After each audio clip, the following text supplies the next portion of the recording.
Morning, Dave. Thanks for joining us once again. Just before we get right into the game against Hull City, there was a hope that there was going to be 1,000 fans at that game, the KC Stadium. That's not quite the case, but fingers crossed, your football club has applied to get that allocation for the next week against the MK Dons. That's a positive sign as well that there is going to be some tomorrow, although yours isn't, and hopefully yours will have some next week. Yeah, well, I think as has been the case for the last few months, I think there's a collective responsibility with regards to every member of society to do their bit. Keep washing their hands, keep social distance, do all the things that the government's saying, unless you're called Dominic Cummings, at which point you can do whatever you want by the looks of it. You know, and that means that we can have fans in, or we hope we can have fans in. I don't know if we know yet, but you know, that's the plan, and the sooner that happens, the better. We all believe that to be correct and true. So hopefully there's no sort of spike or no increase in cases in mid Cheshire or East Cheshire. So the local authority allow that to happen, and before that the football authorities and the government allow that to happen. So fingers crossed. We're still, whatever it is, 8 days away from that, you know, the MK Dons game. So hopefully that'll, you know, because that'll be a terrific thing. Well, earlier in the week we spoke, and you said that you were out and about on your travels. Kenny was going off to Oxford, and you were off to Ellen Road to see your next opponents. They had an excellent night in the end. A worthwhile exercise for you. They always are. They always are, because you know, you see them up close firsthand. The first time I've been in the ground, other than you know, at someone else's ground where Crew's not playing for a good few months. So it's always good to go and see them games, and you learn stuff. You know, it is different than watching it on the telly. And obviously in this day and age, you seem to be able to watch anything on the telly because you'll be able to get it for a tenner somewhere. But yeah, it's always worth getting in your car and travelling a good couple of hours to go and see them up close. They were very impressive, I have to say. They were very impressive on the night. What are they about, Dave? What are Hull City about as a football team? Well, if I asked you what Leeds were about, I'm sure you'd say the high-tempo, fast-paced team that you know, that outwork teams. Well, Hull did that to Leeds. You know, Hull were all over them from minute one. It was a bit of a travesty that it went to penalties, to be honest. If Hull had won the game 3 or 4-0, I don't think anybody would have complained. You know, they were that good on the night. So, look, we know we've got a tough game. We know we've got a real tough game tomorrow. But that doesn't mean we can't go to Hull and win. We've been to places like that before. And, you know, we've come out on top. We went to Middlesbrough last year. I think Portsmouth the year before. It's not, in a 2-horse race, anything can happen. So, and we've got good enough players. That's the other thing. We have definitely got good enough players. I saw them at the back end of last year against Middlesbrough, albeit that was only on the telly. So, you know, we've seen them enough. So obviously, we've watched videos of them as well, and we fully believe that we've got enough in our changing room to get the best of them. So, fingers crossed, and let's hope for a positive outcome tomorrow. I watched and looked at Grant McCann's interview after the game, where he actually made a comment and said that that's the best performance he's had as the Hull City manager. Was he right in his summing up then? Yeah, they were very good. They were impressive. There's no point me sugarcoating or saying anything other than what I saw on the night. They were very good. So, you know, we know it's a tough game. They were a championship team last year, and much the same as what we saw in Charlton. I'm sure we'll face something similar in Hull. So we've got to make sure we're at it and give as good as we get, because we know we're capable of it. We deserve our place in this league, and I'm assuming Hull deserve their place for probably the wrong reasons in their, you know, in League One. So, you know, we're both here for on its merits, if you like, and we've got to make sure we turn up. And if we turn up, then we've got every chance. from Saturday's defeat, you've done your work over the weekend. You did your work with your players on the Monday. The rest of the week gone exactly how you would have wanted it to and planned it. That you're ready to go. Yeah, I think look, you have to.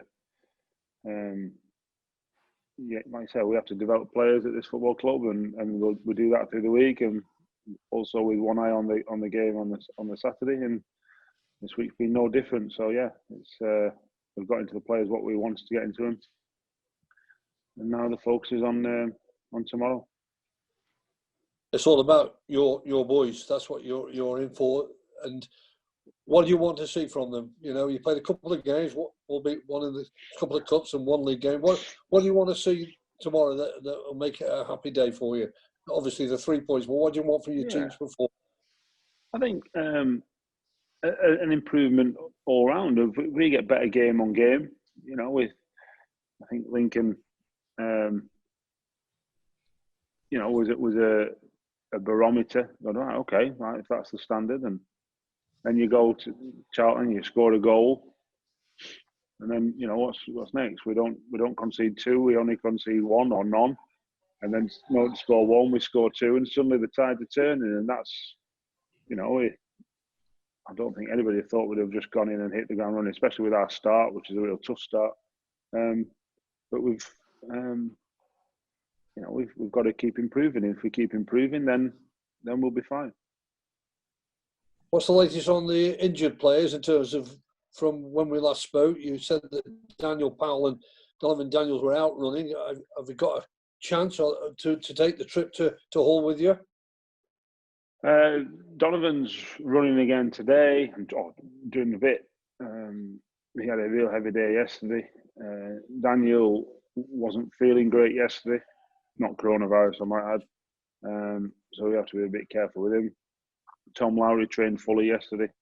It's a real, you know, terrific boost to us all. Force is coming along, slower than the rest, but it's still coming along. Rio is a couple of weeks away, but he's going fine. I'm trying to think who else is. I think that's it, is it? That's it. Let's get back to a little bit more, extending a bit on Tom Lowry. Has that been a real worry for you and the club and for himself? Because it seemed though it's just gone on a little bit farther than people might have thought. Yeah, I think we were never worried that it'd resolve, but we've had hernias at this football club in Ryan Colclough and James Jones that have been extended. So obviously when he has an injection to calm things down and that doesn't work, there's no point us delaying it and going, no, well, we'll just see. And we just whipped him straight back to the specialist. Then he had another injection, ultrasound guided with under fluorescence, so there was dye in him and what have you. So, and it seems to have worked, and it seems to have done the trick. And Prof Shoulders is the best one in the country apparently. So, you know, I think there's certainly light at the end of the tunnel as we sit here today. Does that mean there might be a relapse? Maybe. I don't want to put too much pressure on Tom or think he's got to play with pain or anything, because there might be. You know, he hasn't had a pre-season, so don't expect to see him, you know, tomorrow or next week. But it seems that we've turned a corner. But hopefully, you know, we'll wait and see. But you know, we've got a game right, and he feels far better now than he did 2 weeks, 3 weeks, and 4 weeks ago. So I suppose the good thing from Tom's point of view is he's not missed much football at all, because of when he had it done and what's happened with lockdown. So, you know, I think hernia is it's an under-researched area of sport. It's vastly complicated. So, you know, the things not necessarily go wrong. It's just actually knowing what the issue is, and surgical intervention fixes the issue, but then there's you know, other matters arising because of that. So, and they've never, like I say, it's an under-researched area of medicine and sportsmen. So we know all that, but I think there seems to be a light at the end of the tunnel. So that's a real positive for us. Well, after a week's training and working with the players and a few nights out watching, I suppose you can't wait now because you're going up to a side in League One, but with a Premier League stadium. It's a fantastic occasion for your boys to go and show again. Yeah, well, I said 2 minutes ago, we've been to stadiums like this and teams like this and gave a real good account of themselves and won games of football. And hopefully tomorrow will be no different. It's a big club in a big city that's set up to to have success. Unfortunately, they find themselves in League One, and we've got to make sure that we go there, give a good account of ourselves, and win the game.